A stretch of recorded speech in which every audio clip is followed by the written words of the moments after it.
મુખ્યમંત્રી ભૂપેન્દ્રભાઈ પટેલના માર્ગદર્શન હેઠળ રજૂ થયેલા બજેટમાં અનુસૂચિત જાતિ માટે માત્ર આર્થિક સહાય જ નહીં પરંતુ શિક્ષણ, કૌશલ્ય વિકાસ અને સામાજિક સુરક્ષા દ્વારા મુખ્ય પ્રવાહમાં લાવવાના અભિગમથી યોજનાઓમાં નાણાંની ફાળવણી થઈ છે।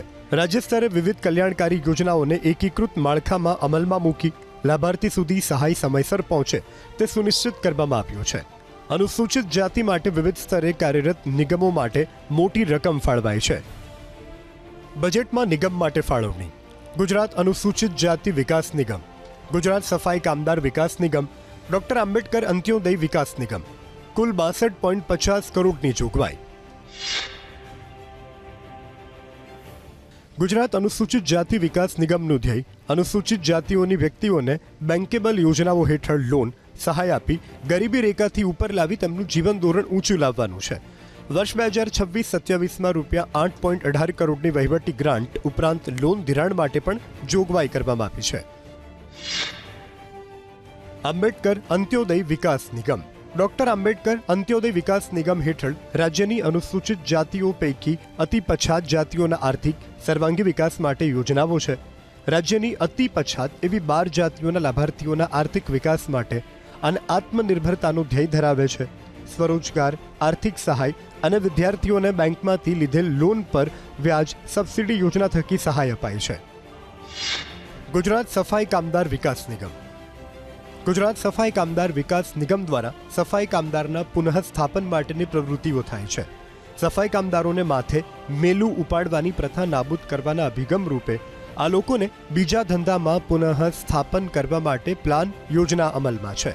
વર્ષ 2026-27માં 29.53 કરોડની જોગવાઈ કરી છે। વૈકલ્પિક વ્યવસાય માટે ગુજરાત સફાઈ કામદાર વિકાસ નિગમ સહાય પૂરું પાડી રહ્યું છે।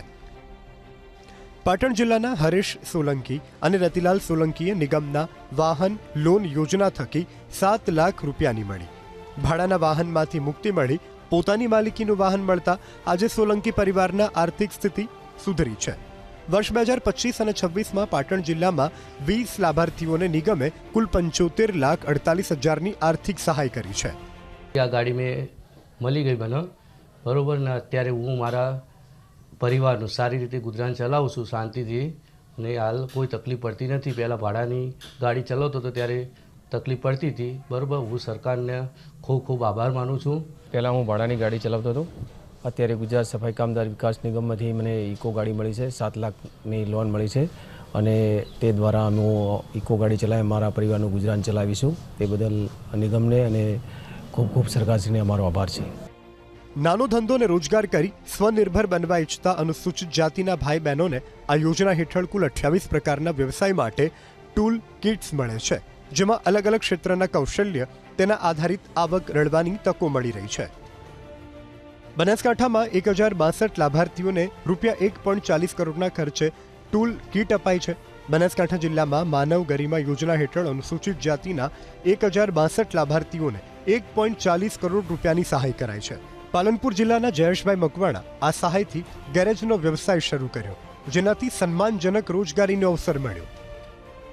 મને માનવ ગરીબી કલ્યાણ યોજનામાંથી મને ગેરેજ માટે પાના કીટ મળેલી હતી, જે પાના કીટના દ્વારા મારું ગેરેજનું કામ ચાલુ કર્યું અને ગેરેજના કામ ચાલુ કરવાથી મારું ગુજરાન ચાલી રહ્યું છે। અને સરકાર તરફથી આવા દરેકને જે પોતે નિર્ભય છે અને કોઈ ધંધો કરવા માગે છે એવા ઉત્સુક લોકોને સરકાર તરફથી આવી મદદ મળે છે, એ સરકારશ્રીનો ખૂબ ખૂબ આભાર। પાલનપુરના જ અન્ય લાભાર્થી પાયલબેનને સીવણની તાલીમ અને સ્વિંગ મશીન મળ્યું। આજે ઘરે બેઠા પાયલબેન પરિવારના આર્થિક પાસામાં પોતાનું યોગદાન આપી રહ્યા છે।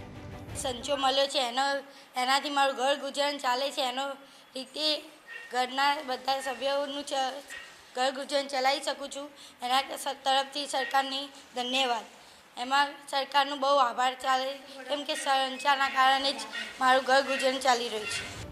મુખ્યમંત્રી ભૂપેન્દ્રભાઈ પટેલના નેતૃત્વ હેઠળ સરકાર અનુસૂચિત જાતિના ભાઈઓ બહેનોને માત્ર જીવન નિર્વાહ નહીં પરંતુ ગૌરવ અને આત્મસન્માન સાથેના જીવનની તકો પૂરી પાડવા વિકાસનું મોડેલ અમલમાં મૂક્યું છે, જેથી લાભાર્થી માત્ર આધારિત નહીં પરંતુ આત્મનિર્ભર બને।